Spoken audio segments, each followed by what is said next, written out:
How to repay your loans on AAVE or any other lending platform, and how I think about, do I buy more ETH or do I repay my loan? Meaning, do I buy more of my lent asset and get more borrowing power, or do I pay off my debt? This should ultimately be a pretty quick video, but I really hope this helps. I saw some questions around it. If you have any follow-up questions, let me know in the comments, or if anything comes up during watching this video, please let me know. You can also hit me up in my DMs at RubikSnader on Instagram. And of course, all we ask for this YouTube channel is if anything lands, that like, that comment, and that subscribe means the world to us. It does help YouTube grow, and this channel would not grow without your support. So we're happy to keep delivering value and creating content that's curated for what it is you want. And all we ask is, again, like the video, let us know what you think below, and make sure you subscribe to the channel so you don't miss out. That said, as you can see here, I've got 23.16 of ETH that I have lent on AAVE,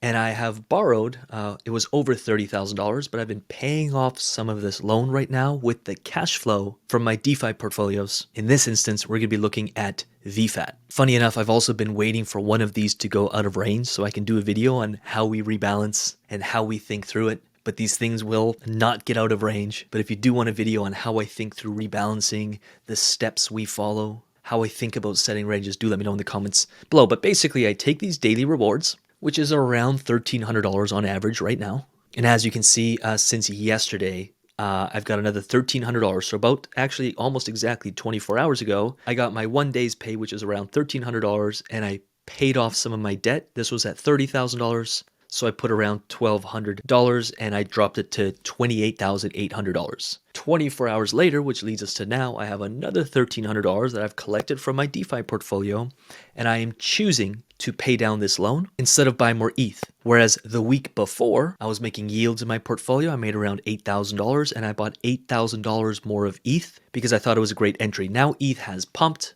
and I feel like it's just not the perfect moment to just buy more ETH. But I would rather sit on stable coins. So instead of just stacking stable coins for the next week or two to hopefully take advantage of a nice little pullback, I can simply take this $1,300, I can click repay, I can put in my yields that I earned over the last 24 hours, and watch this, watch the health score. Actually, before we do that, my health score is 2.55 and a 32.51% loan to value ratio. So let's just call it 32.5, which is super healthy, but watch what it's going to do.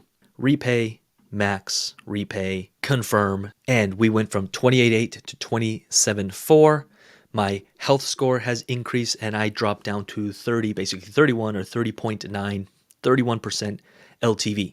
And obviously my debt has dropped. But the cool thing is that anytime I want to borrow more and deploy it in ETH, I can easily do that. So now if I wanted to, let's just say a week goes by, ETH drops in price, I see a great opportunity to buy more ETH, or maybe I want to buy more ETH just to enter another position and make some awesome yields. Remember, we are the bankers, so we get paid on volume. We get paid on the fees that are created within DEXs, in this instance, Aerodrome, and I get paid those fees.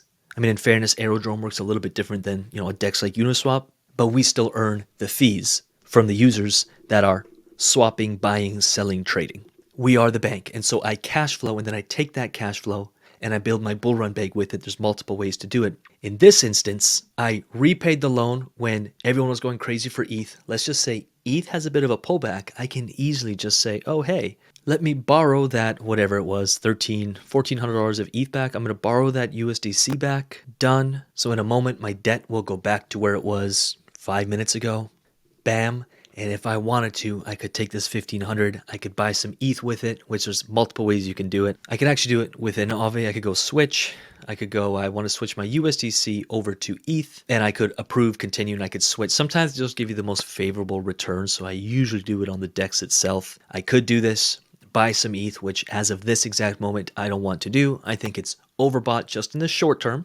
But when there's pullbacks, let's just say at the end of the week, I'm sitting on $10,000 of profits. I can take that, pay down my debt to $18,000. When the opportunity presents itself, take $15,000, $20,000 worth of debt, buy some ETH, and then increase my position over here, bringing my health score and my loan to value ratio into a healthy spot. And I'm getting the best of all worlds. I'm getting best of appreciation. I'm going to get best of healthy leverage, and I'm getting cash flow on a daily basis. Again, to the tune of around $1,300 on this. I am on some non-EVM chains, so overall, I probably do around $18,000 to $2,000 every single day in my DeFi portfolio. and I strategically build my bull run bags, and then I can ladder out as prices increase and keep multiplying my wealth every cycle. Really hope that helps. Please let me know in the comments any other videos you'd like to see. I am here to serve, and we're creating a lot of videos based on what it is you need. And as I'm chatting, I'm just going to go back, repay my loan, just so you can see how easy it is. Repay USDC, confirm, done, and it'll drop my health score to, again, around 30%. Bam, done, 30%. And I got 27,349 of debt. I got around $1,300 to $1,400 of cash flow every single day. Theoretically, by the end of this month, I could pay off this debt, but it's so cheap compared to the actual yields I'm making. And we're in a bull market, so I don't want to just sit on stable coins. I would rather buy assets. And so I think my next move here, depending what BTC does next, is I'm just going to start buying some BTC with my yields and then borrowing against the BTC and building a, $1,300 or $1,400 worth of BTC. Now, don't let those numbers intimidate you, because you can take a zero off it. Yields are yields. DeFi doesn't discriminate, and it doesn't reward any higher returns or like prime rates on any kind of like accredited investor or someone who has millions of dollars. DeFi doesn't care. It's equal throughout, whether you have 1 penny, $1, 100, 1,000, 1 million, 10 million. The game is fair. The game is equal. I don't get better rates than anyone else because I have more, and no one else with more gets better rates than me, which makes the game so damn fun. Really hope this helped. If it did, again, the only cost of admission is a like. Make sure I can pause it for a second. Make sure you hit that like down there. Leave a quick comment what landed. If you have someone that you think this video could serve, or a community, or a WhatsApp group, or a Telegram group, or a Discord group, or a Twitter, share this video, click that share button. And of course, don't forget to subscribe. That's my only cost of admission. It means the world to us, and it gives us the fuel and the motivation to keep creating content for you. So with that said, I'm going to get out of here. I will post some relevant videos up on the screen here for you to check out and continue your DeFi education. So definitely do check them out. And with that said, we'll see you in the next video. Peace.